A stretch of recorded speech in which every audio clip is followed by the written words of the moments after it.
Merde, ma chaussette s'en va. Non? Ok, j'arrête. Bref.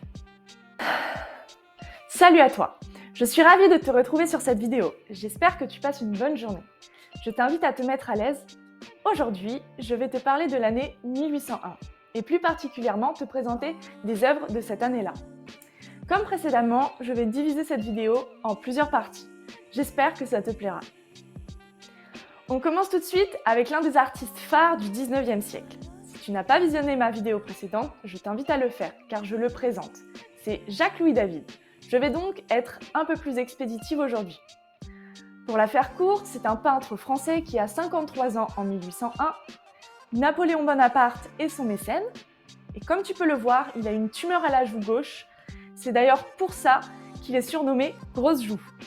Depuis quelque temps, il est connu pour être un révolutionnaire actif. Il a notamment dû s'exiler à cause de son esprit rebelle et il a même fini sa vie à Bruxelles, d'où il décédera en 1825. Sinon, je le rappelle, son mouvement artistique c'est le néoclassicisme. Si je te parle encore de lui, c'est parce qu'en 1801, il a sorti une œuvre grandiose. C'est Bonaparte franchissant le Grand Saint-Bernard. C'est une peinture à l'huile de 260 par 221 cm. Tu peux la retrouver au Musée national du château de Malmaison, en France. Sinon, il a également peint La mort de Marat en 1793. C'est toujours une peinture à l'huile, mais plus petite, de 165 par 128 cm. Elle est exposée au Musée royal des Beaux-Arts de Belgique à Bruxelles. Et enfin, la troisième œuvre, c'est le portrait inachevé de Bonaparte, sorti en 1797. C'est encore une peinture à l'huile, mais encore plus petite cette fois-ci. En effet, elle fait 81 par 65 cm et elle se retrouve au musée du Louvre à Paris. Dans une deuxième partie, je vais te parler de Jean-Baptiste Topino-Lebrun. Très apprécié par Jacques-Louis David, les deux se rencontrent à Rome. Ils créent des liens grâce à leur passion commune, l'art. Tout naturellement, Jean-Baptiste vient donc étudier dans l'atelier de Jacques-Louis en France. Et lorsqu'il a eu des problèmes, il a même logé chez lui. Il est né en 1764 à Marseille. Il s'est malheureusement retrouvé impliqué dans un complot visant à assassiner Napoléon Bonaparte. Bien qu'il ait proclamé son innocence, il a été condamné à mort le 9 janvier 1801. Malgré le manque de preuves, il a été guillotiné le 30 janvier 1801, à l'âge de 30 ans seulement. Artistiquement parlant, il est connu pour son incroyable tableau « La mort de Caius Gracchus », une grande peinture à l'huile de 387 par 615 cm. Et elle se trouve aujourd'hui au Musée des Beaux-Arts de Marseille. Dans un troisième temps, je vais te partager une œuvre de 1801 de Philippe Jacques de Louthenbourg, un artiste anglais d'origine franco-suisse, qui a 61 ans en 1801. Il a étudié à l'Académie royale de peinture et de sculpture à Paris et a été également peintre du roi Louis XV. D'ailleurs, à la fin de sa vie, il est connu pour avoir abandonné la peinture pour se consacrer au surnaturel et au mysticisme.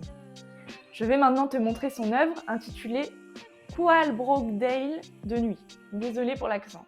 C'est une huile sur toile d'environ 68 par 107 cm et elle est aujourd'hui exposée au Musée des Sciences à Londres. Puis, dans une quatrième partie, je vais te montrer deux œuvres qui sont sorties en 1801. En effet, nous avons dans un premier temps une œuvre du romantique Thomas Guertin, un aquarelliste anglais. En 1801, il a 26 ans et il a sorti cette œuvre intitulée « Le prieuré de Guisborough, Warwickshire ». Puis, nous avons Antoine Jean Gros, artiste peintre français qui a installé son atelier d'art à Paris. À 30 ans, il a peint à l'huile le combat de Nazareth. Ce tableau est exposé au musée d'art de Nantes.